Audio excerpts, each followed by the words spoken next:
Job chapter 38.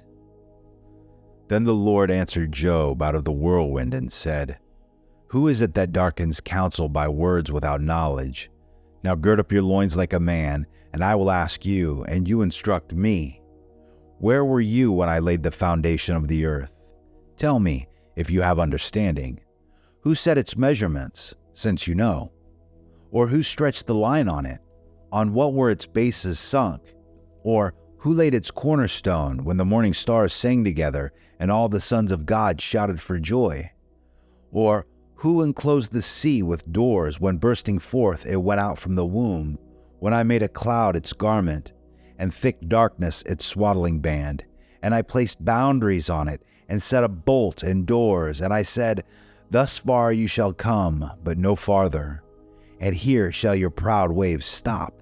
Have you ever in your life commanded the morning and caused the dawn to know its place, that it might take hold of the ends of the earth and the wicked be shaken out of it? It is changed like clay under the seal, and they stand forth like a garment. From the wicked their light is withheld, and the uplifted arm is broken. Have you entered into the spring of the sea or walked in the recesses of the deep? Have the gates of death been revealed to you, or have you seen the gates of deep darkness? Have you understood the expanse of the earth? Tell me, if you know all of this. Where is the way to the dwelling of light? And darkness, where is its place, that you may take it to its territory, and that you may discern the paths to its home? You know, for you were born then, and the number of your days is great. Have you entered the storehouses of the snow? Or have you seen the storehouses of the hail, which I have reserved for a time of distress, for the day of war and battle? Where is the way that the light is divided, or the east wind scattered on the earth? Who has cleft a channel for the flood, or a way for the thunderbolt, to bring rain on the land without people, on a desert without a man in it, to satisfy the waste and desolate land, and make the seeds of grass to sprout? Has the rain a father? Or who has begotten the drops of dew? From whose womb has come the ice, and the frost of heaven? Who has given it birth? Water becomes hard like stone, and the surface of the deep is imprisoned.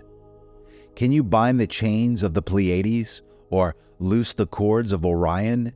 Can you lead forth a constellation in its season, and guide the bear with her satellites? Do you know the ordinance of the heavens, or fix their rule over the earth? Can you lift up your voice to the clouds, so that an abundance of water will cover you?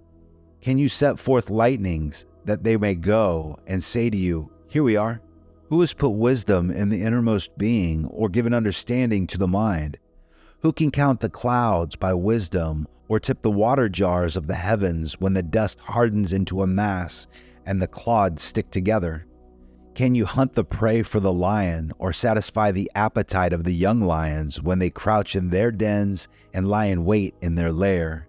Who prepares for the raven its nourishment when its young cry to God and wander about without food? Job chapter 39. Do you know the time that mountain goats give birth? Do you observe the calving of the deer? Can you count the months they fulfill, or do you know the time they give birth? They kneel down, they bring forth their young, they get rid of their labor pains. Their offspring become strong, they grow up in the open field, they leave and do not return to them.